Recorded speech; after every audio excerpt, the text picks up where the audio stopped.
In today's world, where unpredictable weather patterns are threatening food security, the urgency to respond to climate change is critical. Initiatives like the Climate Resilient Agribusiness for Tomorrow project CRAFT that aims at improving access to climate-smart foods is focusing on a holistic approach that involves everyone.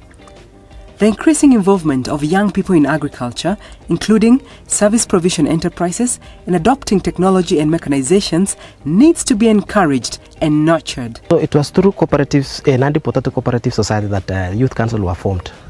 And after the Youth Council were formed, they got informational trainings from the cooperative through facilitation of CRAFT. So initially they were doing potato production. But nowadays we are trying to onboard the Youth Council to be seed multipliers for the society. As a Youth Council, we see it like a plus to us to have our representative at cooperatives level, because our views will be hired direct to the cooperative. When those board members retires, we will take up the cooperative. By sharing experiences and opportunities in climate-smart agriculture, the youth have been equipped with agribusiness skills so that they can take advantage of the vast potential the sector has to offer. Kati tulipata hii mafunzo, tulipata tukiwa chama ya Vision 2033. Tukapata tukiwa 14 families. That is 28 members. Kulikuwa na TOTs, kulikuwa na tembea. Katufunza, tukapenda. 90 days na umepata pesa mzuri. Tukapanda the first season, tukapanda tukiwa chama, tukapanda eka 2. Wakati tulipanda hiyo viazi, tukapata certified seeds. Tulingwa at certified seed through Nandi Cooperatives. Katuletea mbegu 36 packs at a rate of 3,000 shillings. This ilikuwa 108,000. Tukapanda tukapata faida kubwa sana. Lack of access to land has been a significant barrier for many youth. Despite this challenge, Nandi's youth have found innovative ways to overcome it and pursue their agribusiness aspirations with determination. As Youth Council, we sat down and discussed on how to improve the consumption of potato. Because currently we don't have land, we are relying on the leased land. So members, some are willing to give out their land. We do potato production. While leasing, we are trying to also educate those people who are leasing the land to us by giving out some little seed for them to plant and also monitor their crop. Through training provided by CRAFT, Nandi Cooperative has created markets and financial linkages for the youth. Their inclusion in management has helped them to contribute towards a cooperative where they are producing both seed and ware potatoes as a youth council and helping generate revenue for themselves through potato farming. Nandi Potato Cooperative Society have market linkage. So once the crop is ready, we notify the cooperative early enough for them to look for market. They have off-takers.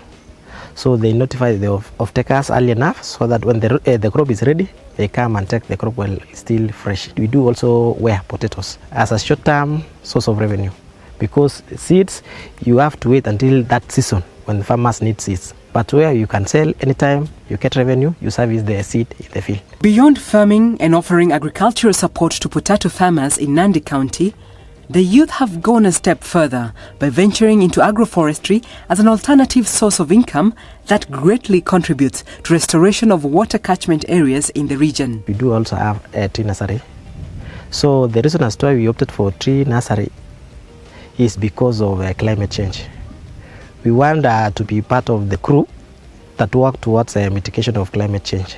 When we sell those seedlings, we get the revenue. When we also upscale the seed production of potatoes, we get revenue. Through peer-to-peer learning, exchange visits, and inclusion in cooperative management, youth have expanded their agribusiness knowledge, deepening their understanding of the prevailing climate change and its effects, while building up on their climate-smart agriculture practices knowledge. When I joined Nandi Potato Cooperative as an evaluation officer through the CRAFT project, the people who were doing farming was senior people. Even the board were not young people. And as a young person, and being trained by a criteria on the youth involvement in cooperative, most of the youths in Nandi was yearning to be part of the farming system. And therefore, it was a good idea that we bring the young people together. It was also an idea in our business plan through the Agriculture and the SNV that we need a succession plan for the young people. In Germany, I discussed and learned many things. I was also able to go to Netherlands. And in Germany, the farm that I was, my host was entirely doing the ware potato. I needed something more because of the challenge that we have about the seed. And I requested the organization also that at least I could go to the Netherlands and study the seed multiplication, whereby that is actually the more knowledge that I'm bringing in now to the society. We start by knowing our soil, the health of our soil.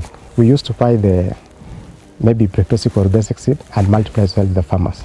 But when CAF came in, the story was different. We started the model from the very beginning, that is the apical rooted cuttings.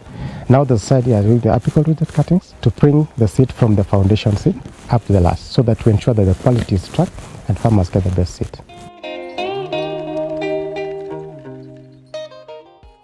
Find out more about the CRAFT project by visiting the website www.crafteastafrica.org.